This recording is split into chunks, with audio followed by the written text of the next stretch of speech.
दोस्तों, भारत हमेशा से ही देवी देवताओं की स्थली रहा है। हमारे देश का इतिहास ही कुछ इस तरह है कि हमेशा से ही यहाँ पर देवी देवताओं का हमेशा महत्व रहा है। हम किसी भी काम को शुरू करने से पहले भगवान का आशीर्वाद लेते हैं और यही वजह है कि हर 2 कदम पर हमें किसी न किसी भगवान का मंदिर यहाँ जरूर मिल जाता है। हम भारतीयों की भगवान में बहुत ज़्यादा आस्था होती है। दोस्तों, वैष्णो देवी मंदिर के बारे में तो आपने सुना ही होगा। माँ वैष्णो देवी का मंदिर एक ऊंची पहाड़ी पर स्थित है और ऐसा कहा जाता है कि जो भी मन्नत मांगी जाती है माँ वैष्णो देवी उसे जरूर पूरा करती है। मन्नत पूरी होने के बाद माँ वैष्णो देवी के दर्शन करने के लिए भी लोग जाते हैं। माता देवी वैष्णो मंदिर जम्मू के एक गांव कटरा में स्थित है। कटरा से ये यात्रा ऊपर पहाड़ों की तरफ की जाती है। ऐसा कहा जाता है कि माता का बुलावा आता है तभी इंसान माता के दर्शन करने पहुंच पाता है। लेकिन माँ वैष्णो देवी से ऐसे कई रहस्य जुड़े हुए हैं जिनके बारे में शायद आप नहीं जानते होंगे। तो दोस्तों, आज के इस वीडियो में हम आपको माँ वैष्णो देवी से जुड़े कुछ ऐसे ही रहस्यों के बारे में बताएंगे जिन्हें जानकर आप दंग रह जाएंगे। तो वीडियो के एंड तक बने रहिएगा। अगर आपकी भी माँ वैष्णो देवी में आस्था है और उनके बारे में जानना चाहते हैं तो आप इस वीडियो के साथ अंत तक बने रहिए।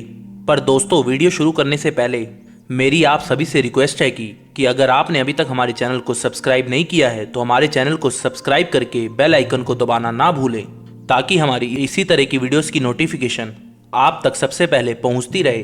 तो चलिए दोस्तों, बिना देर किए शुरू करते हैं आज की ये वीडियो। दोस्तों, माता वैष्णो देवी जगत जननी है। उनके दर्शन कर लेने से ही भक्तों के दुख दर्द दूर हो जाते हैं। माँ वैष्णो देवी के दरबार में पहुंचने वाले किसी भी व्यक्ति को माँ वैष्णो देवी कभी खाली हाथ नहीं जाने देती। एक बार माता के सामने अगर आप झोली फैलाकर कुछ मांगते हैं तो आपकी मन्नत जरूर पूरी होती है। लेकिन आखिर माँ वैष्णो देवी का जन्म हुआ कहाँ था, चलिए आपको बताते हैं। माँ वैष्णो देवी का जन्म भारत के दक्षिण में रत्नागर सागर के घर रामेश्वर तट पर हुआ था। उनके माता पिता की काफी समय से कोई संतान नहीं थी। इसी कारण माता वैष्णो देवी ने रत्नागर सागर के घर जन्म लिया था। माता के जन्म से एक रात पहले उनके पिता ने ये वचन लिया था कि उनकी बालिका जो भी चाहेगी वो उसे करने देंगे और उसके रास्ते में कभी नहीं आएंगे। माँ वैष्णो देवी को बचपन में त्रिकुटा के नाम से बुलाया जाता था। बाद में भगवान विष्णु के वंश से जन्म लेने के कारण उन्हें वैष्णवी नाम से पुकारा जाने लगा। त्रिकुटा को जब 9 वर्ष की उम्र में पता चला कि भगवान विष्णु ने राम जी के रूप में जन्म लिया है, तब उन्होंने राम को पति रूप में पाने के लिए तपस्या शुरू कर दी। सीता हरण के बाद जब राम जी और त्रिकुटा की पहली मुलाकात हुई तब त्रिकुटा ने राम जी से अपनी इच्छा बताई।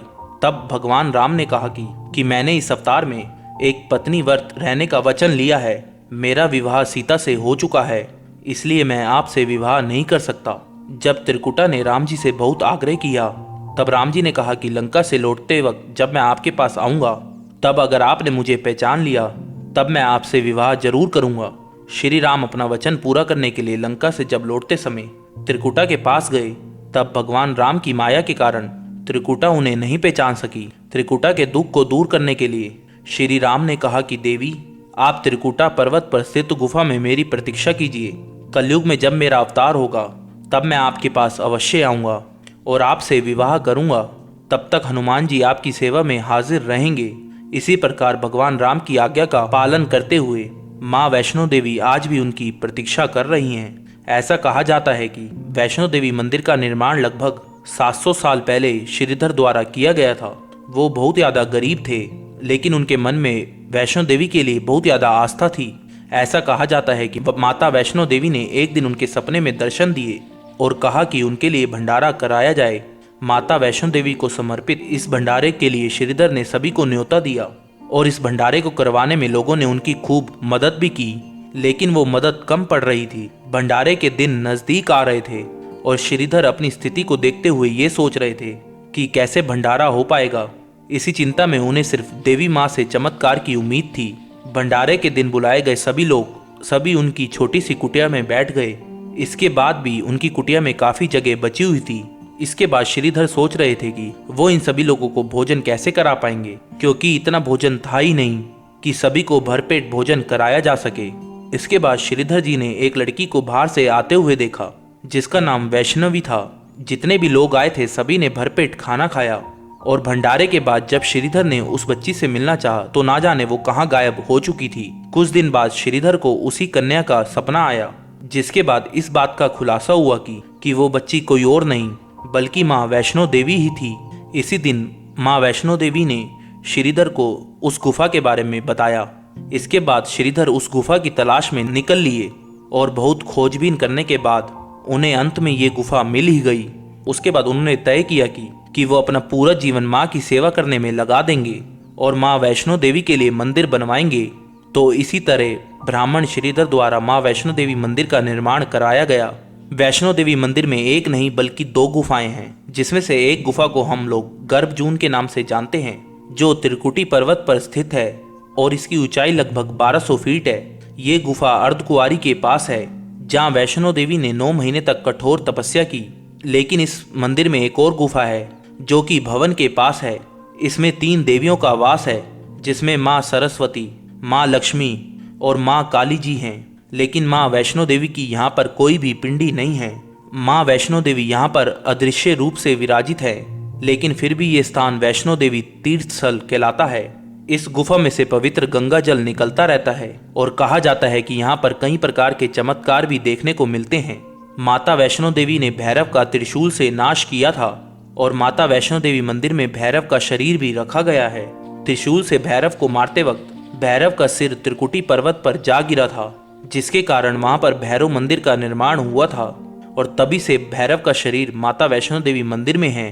कहा जाता है कि अपने वध के बाद भैरव को अपनी गलती का पश्चाताप हुआ और उसने माँ से क्षमा मांगी थी।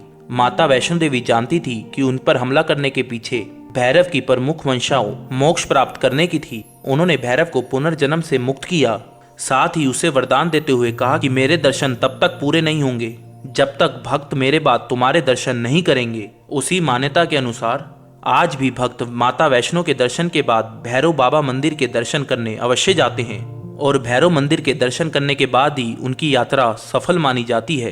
कहा जाता है कि महाभारत का युद्ध आरंभ होने से पहले श्री कृष्ण ने पांडवों को देवी माँ की आराधना करने को कहा था और उनकी आराधना से प्रसन्न होकर जिस माँ ने दर्शन दिए थे वो वैष्णो देवी ही थी। जब देवी प्रकट हुई तो अर्जुन ने एक स्त्रोत के साथ उनकी स्तुति करना शुरू कर दिया था। ऐसा कहा जाता है कि पांडवों ने सबसे पहले कोल कंडोले और भवन में देवी माँ के प्रति श्रद्धा में मंदिर का निर्माण किया था और पवित्र गुफा की तरफ 5 पत्थरों की संरचना बनी हुई है, जिन्हें 5 पांडवों ने ही बनाया था।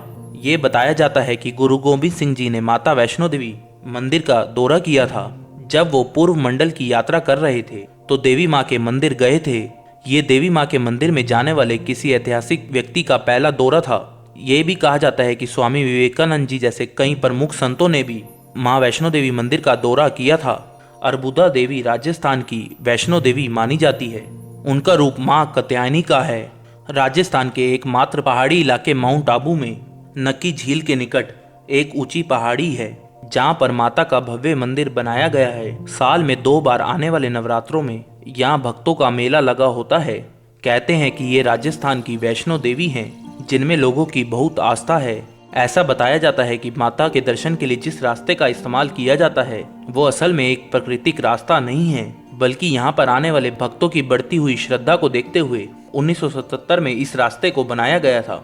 तब से लेकर आज तक माता के दर्शन के लिए भक्त इसी रास्ते से जाते हैं, लेकिन ये प्राकृतिक रास्ता नहीं है बल्कि इसे बनाया गया है। नवरात्रों में वैष्णो देवी मंदिर की रौनक कई गुना बढ़ जाती है। माँ वैष्णो देवी का मंदिर 5वां सबसे अमीर मंदिर माना जाता है, जहाँ हर वर्ष लगभग 500 करोड़ की राशि भक्तों द्वारा दान की जाती है। तो दोस्तों, अब आपको पता चल गया होगा कि आखिर क्यों माँ वैष्णो देवी मंदिर का महत्व हमारे देश में इतना ज्यादा है।